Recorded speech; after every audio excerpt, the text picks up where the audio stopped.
Irmãos, vamos meditar em mais um versículo da Palavra de Deus. No versículo 3, né? Versículo 3 do capítulo 10 do Evangelho segundo João, do apóstolo João. No versículo 3 está escrito assim: o porteiro abre-lhe a porta, e as ovelhas ouvem a sua voz. Quem é o porteiro? É o pastor Peçanha. Só da fábrica. Só da fábrica. Quando eu entro, eu já ouço a voz dele mesmo. Quando a gente entra na fábrica, a gente já ouve um glória a Deus, Deus abençoe. Louvado seja Deus pela vida do pastor Peçanha, mais uma vez hoje. Louvado seja Deus. Mas a palavra de Deus, o contexto aqui da palavra de Deus, nos mostra uma mensagem de Cristo para ensinar os discípulos a respeito do verdadeiro ensino. É uma mensagem de Cristo ensinando a igreja a respeito de quem a gente pode dar confiança, quem a gente pode, trabalhar junto, a respeito de liderança, a respeito, de verdade, verdade. Quem nós podemos confiar no sentido espiritual, nas mãos de quem a gente pode entregar nossa vida, aqui na terra falando, sobre ensino da Bíblia, sobre ensino da palavra de Deus, sobre quem Deus é, E no limite do limite a gente vai ver que a única pessoa que a gente pode confiar de todo o nosso coração é a pessoa bendita de Cristo Jesus. Que a pessoa bendita de Cristo Jesus foi a única pessoa que esteve viva nessa terra, que representa plenamente Deus. E ali a gente sabe que nele está toda a plenitude de Deus. Nele habita corporalmente toda a plenitude de Deus.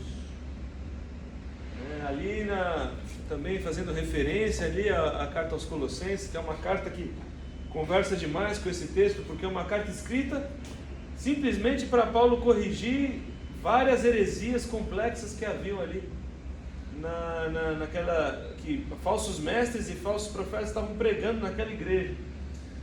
Então Paulo escreve ali: Jesus Cristo é a exata expressão de Deus, nele habita corporalmente toda a plenitude de Deus. Porque ali naquele lugar havia pessoas dizendo que Jesus não podia ser homem, porque eles acreditavam que homem, carne, coisa carnal, não tem nada de bom. E o nosso corpo, ele não é mau.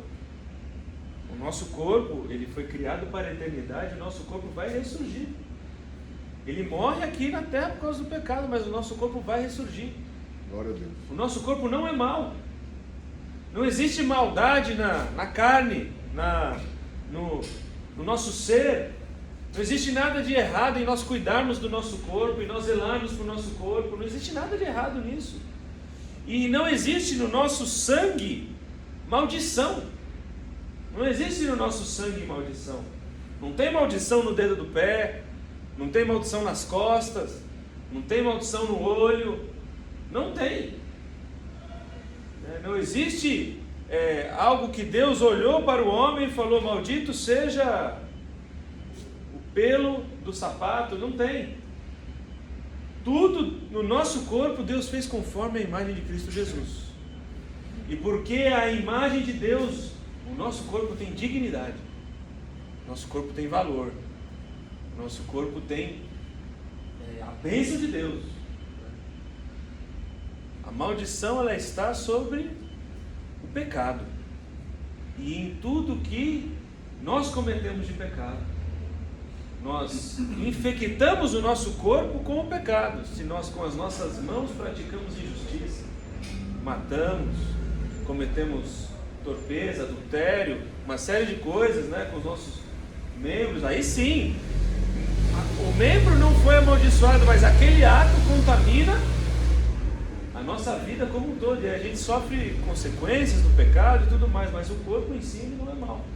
Então, por causa disso, naquela igreja, porque havia uma heresia de que o corpo era mau, e você acha que isso está longe dos nossos dias? Não está não, não está não. Você vê em uma série de meios evangélicos as pessoas dizendo que se você cuidar do corpo, você não está na presença de Deus. Minha mãe estava contando ontem de um pastor que ela conhecia. Um dia o pastor foi na casa dela, viu ela toda, né, judiadinha, né, sem se arrumar, roupa de trabalho, né, fim do dia. Ele falou: mulher de Deus. Outro dia ela voltou do shopping toda arrumada, virou a Jezabel. Pastor evangélico. E o homem era uma bênção, mas enganado nesse sentido, como se no corpo habita alguma coisa ruim. Não tem nada de ruim no corpo.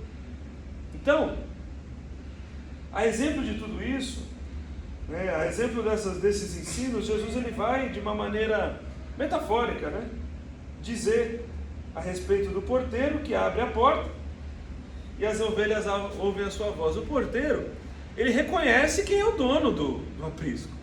Ele viu quem é o dono, ele abre a porta, né?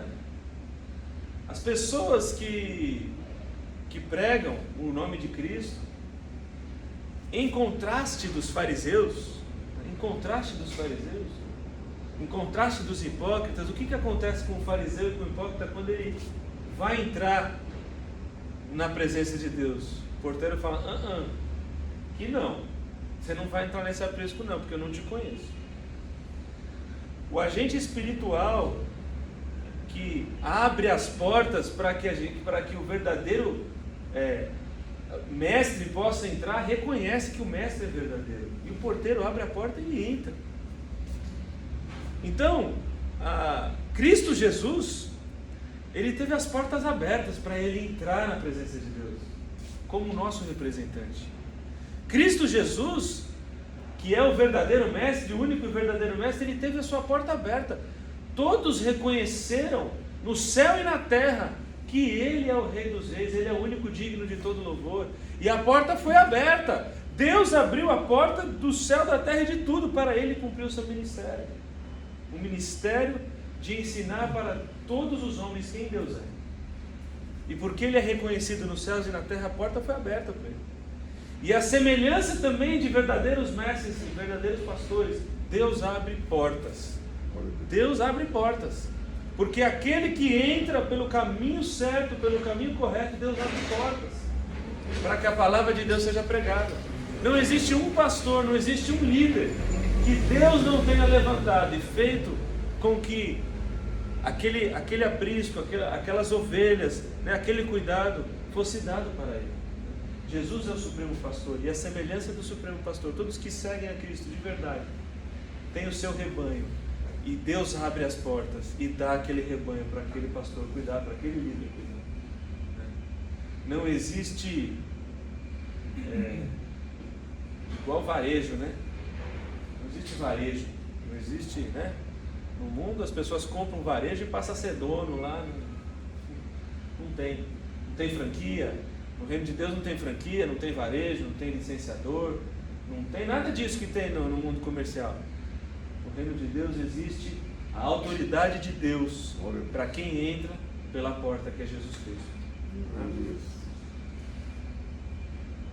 E o que acontece com as ovelhas? As ovelhas, elas ouvem a voz do pastor.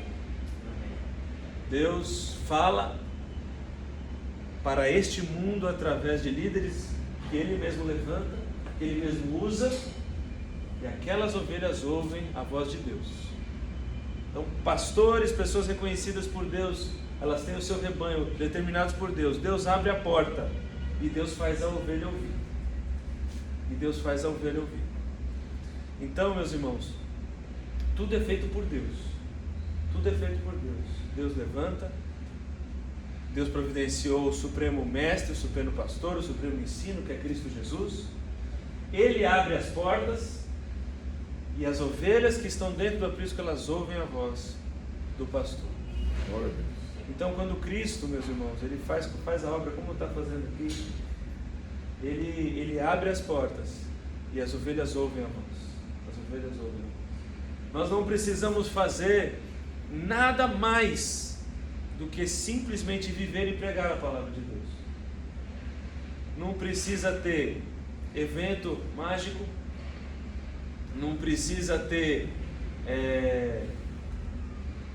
campanha milagrosa, não precisa ter modernismo, não precisa de nada dessas coisas. Quem Deus levanta, Ele abre a porta, prega a palavra e as ovelhas ouvem. O Evangelho é simples assim, simples desse jeito. A exemplo dos fariseus, né, que não tinham a porta aberta no reino de Deus, até aquele sinédrio não tinha a porta aberta no reino de Deus, e as ovelhas não ouviam a voz, porque Deus não abria o ouvido do povo para ouvir a voz daqueles pastores. Eles subjugavam o povo, faziam o povo sofrer.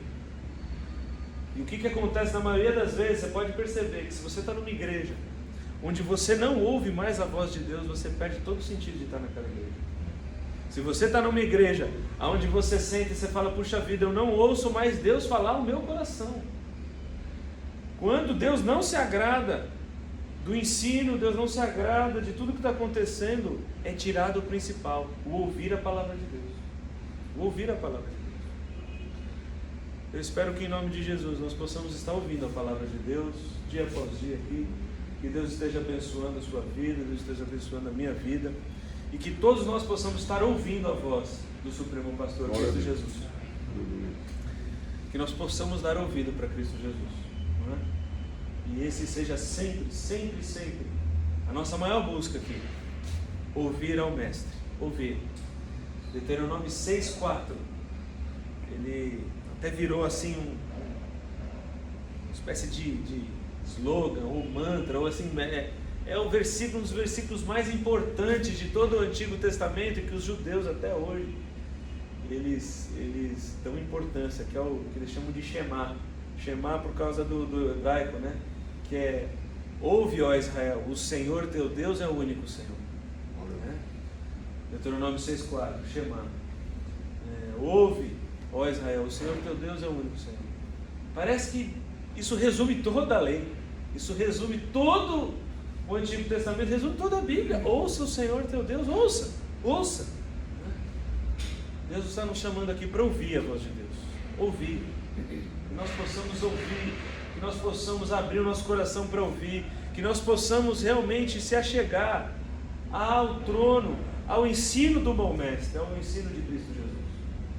Que esse ensino possa chegar ao nosso coração e possa mudar a minha e a tua vida. Que esse ensino possa mudar a nossa história. Que essas verdades que nós ouvimos aqui possam mudar a nossa vida, a história da igreja, a história do Brasil, a história da nossa família. Possa mudar as nossas vidas. Porque a ovelha que ouve a voz do pastor, ela é abençoada, ela vai para perto dele, e ela é bem cuidada, ela é bem tratada. Que a nossa vida possa estar nas mãos do Mestre, nós possamos ouvir a Cristo Jesus. Amém? Amém. Amém. Louvado seja Deus.